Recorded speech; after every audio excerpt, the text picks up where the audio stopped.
गरीब साध साध सब नेक हैं, आप अपनी ठोरे। जो सतलोक ले जाएंगे वो साधु कोई और।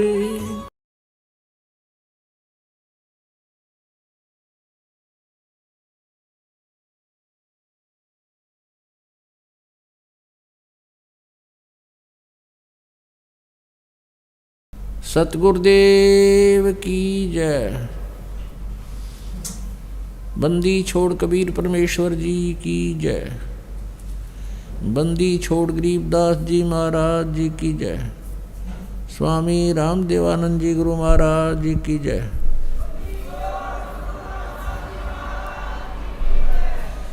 सत साहिब कर जोरूं विनती करूं, धरूं चरण पर शीश।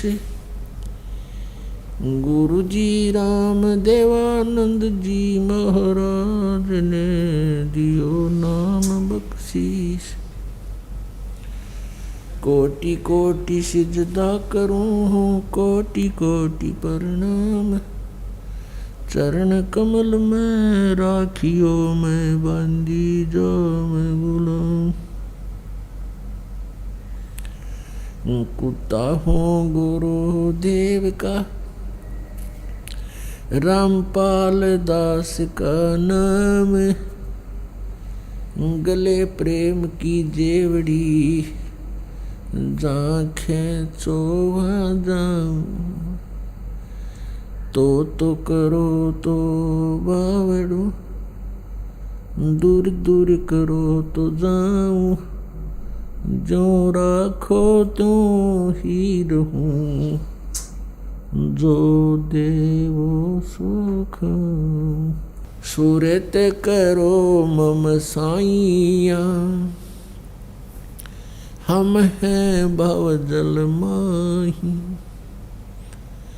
आप ही बह जाओगे जो तुम न पकड़ोगे बाँ। परम पिता परमात्मा पूर्ण ब्रह्म सर्व सृष्टि रचनहार, कुल मालिक कबीर साहिब जी, कबीर परमेश्वर जी की असीम कृपा से आप जी सत्संग सुनने के लिए उपस्थित हुए। सत्संग से हमें जानकारी होती है कि हम मनुष्य जीवन प्राप्त करके क्या कार्य कर रहे हैं, क्या करना चाहिए, हमारा यह उद्देश्य क्या है जन्मने और मरने का। हम यहाँ कितनी भयंकर यातनाएं सहन कर रहे हैं, कितने हमारे ऊपर कष्ट आते हैं, कितनी आपत्तियां आती हैं, आपदाएं आती हैं, प्राकृतिक आपदाएं भी आती हैं। और हम यहाँ किस कारण से रह रहे हैं, इसकी जानकारी सत्संग से होती है। और सत्संग केवल कबीर परमेश्वर जी ने ही आके बताया है, सुनाया है। परमेश्वर कबीर जी के अतिरिक्त किसी के पास ये सत्संग नहीं था। और कबीर परमेश्वर ने जो ये सत्संग अर्थात ये तत्व ज्ञान स्वयं आकर के बोला था और फिर वो लिपिबद्ध किया गया, जिसको सूक्ष्म वेद कहते हैं, जिसको सच्चिदानंद घन ब्रह्म की वाणी कहते हैं, जिसको कबीर वाणी कहते हैं। उस कबीर वाणी के अंदर ये सत्संग है। और उसके अतिरिक्त जो सदग्रंथों के अंदर सदग्रंथ लिखा था, अन्य सदग्रंथों में सूक्ष्म वेद को छोड़कर, उसको हमारे गुरुजन समझ नहीं सके। जो तत्व ज्ञान उनके अंदर विद्यमान था, हमारे पवित्र हिंदू धर्म के जो गुरुजन थे, वो उन सदग्रंथों को ढंग से नहीं समझ पाए, जिस कारण से वे हमें सत्संग नहीं बता सके। सत्संग का अर्थ होता है सत्य का अनुसरण, सत्य ज्ञान की प्राप्ति, और फिर उसके अनुसार सब साधनाएं क्रियाएं हमारी हों तो हम सत्संग कर रहे हैं, सत्य का साथ कर रहे हैं। इसके अतिरिक्त हम सत्संग नहीं कर रहे, ना सुन रहे हैं और ना ही हम सत्संग सत्य के साथ चल रहे हैं, जिस कारण से हमारी यहाँ जन्म और मृत्यु की ये व्यवस्था समाप्त नहीं हुई है। और जब तक जन्म और मृत्यु रहेगी जीव को शांति नहीं हो सकती। श्रीमद् भगवत गीता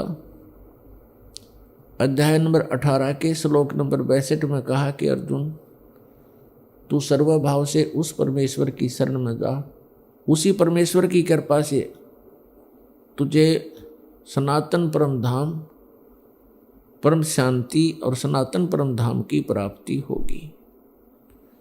परम शांति। और अपनी शरण के बारे में कह रहा है कि यदि मेरी शरण में रहना है, गीता जी अध्याय नंबर 8 के श्लोक नंबर 5 और 7 में, मेरे में भाव वाला बन, मेरे में श्रद्धा रख, अन्य देवताओं की पूजा त्याग दे, केवल मेरी ही भक्ति कर, मुझ में मन वाला हो, मुझ में भावित रहेगा और मेरा ही सिमरण भी कर और युद्ध भी कर। मेरी शरण में रहने का ये कार्य है कि युद्ध भी करना पड़ेगा। तो युद्ध जहां होगा वहां शांति नाम की वस्तु नहीं। फिर कहता कि यदि तुझे परम शांति चाहिए तो उस परमेश्वर की शरण में जा,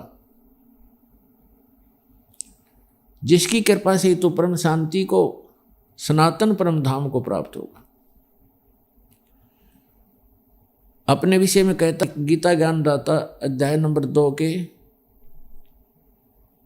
श्लोक 12 में, गीता अध्याय नंबर 4 के श्लोक 5 और 9 में, गीता अध्याय नंबर 11 के मंत्र 2 में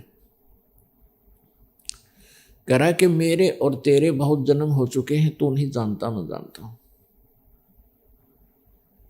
इससे सिद्ध है कि गीता ज्ञानदाता भी जन्म और मृत्यु के दीर्घ रोग से ग्रस्त है। और जब तक जन्म मृत्यु है परम शांति नहीं हो सकती। इसीलिए श्रीमद् भगवत गीता अध्याय नंबर 15 के श्लोक नंबर 1 से 4 में यह स्पष्ट किया है कि उल्टा लटका हुआ संसार रूपी वृक्ष है। इसकी ऊपर को जो जड़ है वो तो समझो मूल मालिक है, पूर्ण ब्रह्म है, सच्चिदानंद घन ब्रह्म, जो सबका धारण पोषण करता है, सबका पालन करता है और जिससे सब ब्रह्मांडों की उत्पत्ति हुई है।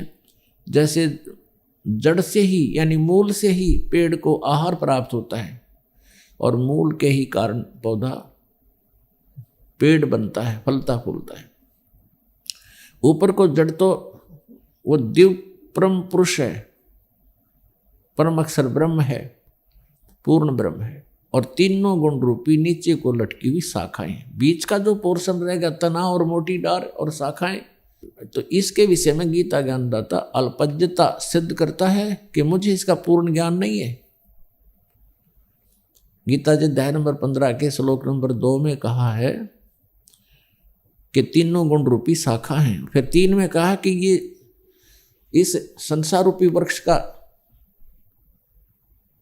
जो इसकी जानकारी मैं नहीं रखता। यहाँ विचार काल में, विचार काल का अर्थ है कि जो तेरा मेरा गीता का डिस्कशन हो रहा है, विचार विमर्श चल रहा है, इसमें मैं नहीं बता पाऊंगा क्योंकि इसकी मुझे आदि और अंत का ज्ञान नहीं। इसलिए गीता जी अध्याय नंबर 4 के श्लोक नंबर 34 में कहा है कि तू सर्व उस तत्वदर्शी संतों के पास जाकर के उस परमात्मा ज्ञान को समझ। वो तत्वदर्शी संत तुझे उस परमात्मा के विषय में जानकारी देंगे, परम अक्षर ब्रह्म की पूरी डिटेल बताएंगे। जब वो तत्वदर्शी संत तुझे प्राप्त हो जा, गीता जी अध्याय नंबर 15 के श्लोक 3 और 4 में स्पष्ट किया है। उसके पश्चात उस तत्व ज्ञान रूपी शस्त्र के द्वारा इस अज्ञान रूपी अंधकार को काटकर यानी तत्व ज्ञान को समझकर उसके पश्चात परमेश्वर के उस परम पद की खोज करनी चाहिए, जहां जाने के बाद साधक फिर लौटकर संसार में नहीं आते। और उसी परमेश्वर से सर्व संसार की यानी संसार रूपी वृक्ष की प्रवृत्ति विस्तार को प्राप्त हुई है। अर्थात उसी परमेश्वर ने सब ब्रह्मांडों की रचना की है और उसी परमेश्वर की भक्ति करनी चाहिए। मैं उसी की शरण हूं और उसी की भक्ति करनी चाहिए। गीता ज्ञानदाता कहता कि मैं भी उसी की शरण में हूं, उसी की भक्ति करता हूं। गीता अध्याय नंबर 18 के श्लोक नंबर 62 में तो कह रहा है कि तू सर्वभाव से उसकी शरण में जा, उसकी कृपा से तो परम शांति को और सनातन परम धाम को प्राप्त होगा। और गीता जी अध्याय नंबर 18 के श्लोक 63 में कहा कि ये गीता का गूढ़ से गूढ़ रहस्य, गुप्त से गुप्त ज्ञान तुझे सुना दिया। तू जैसा उचित समझे ऐसा कर ले। मेरी शरण में रहना है तो जन्म मृत्यु तेरी भी मेरी भी, और शांति नाम की चीज नहीं, क्योंकि युद्ध करना पड़ेगा। अब निर्णायक ज्ञान चल रहा है गीता जी में, 18वां अध्याय अंतिम अध्याय है। अंतिम ये श्लोक चल रहे हैं लगभग। 18वें अध्याय के 62वें श्लोक में स्पष्ट कर दिया कि तू अब उस परमेश्वर की शरण में जा जिसकी कृपा से तू परम शांति और सनातन परम धाम को प्राप्त होगा। और अपनी स्थिति बता दी कि मेरी और तेरे सदा जन्म मृत्यु रहेंगे यदि मेरी शरण में रहेगा तो। 18वें अध्याय के 63वें श्लोक में कहा कि तू फैसला कर ले, अब सोच ले तूने जो करना, मेरी शरण में रहना है या उस परमेश्वर की शरण में जाना। उसकी शरण में जाना है तो तत्वदर्शी संतों से उसका ज्ञान प्राप्त कर, मैं नहीं जानता। और ये गुप्त से गुप्त गीता ज्ञान तुझे मैंने बता दिया, गुप्त से गुप्त। गीता जी के 18वें अध्याय के 64वें श्लोक में फिर गुप्त से गुप्त भेद और बता रहा हूं, जिसके विषय में मैं तुझे उसकी शरण में जाने को कह रहा हूं। वो परम अक्षर ब्रह्म मेरा भी इष्ट है, मेरा भी पूज्य देव है। यहां अनुवादकर्ताओं ने गड़बड़ी कर रखी है। इसमें लिख दिया कि तू मेरा प्रिय है, इसलिए गुप्त से गुप्त भेद और बताता हूं। फिर सुन, गुप्त तो ये पहले 18वें अध्याय के 63वें श्लोक में कह चुका है कि गुप्त से गुप्त भेद यू गीता वाला मैंने बता दिया। अब एक और गुप्त से गुप्त बताता हूं कि ये मेरा पूज्य देव है, मेरा इष्ट है।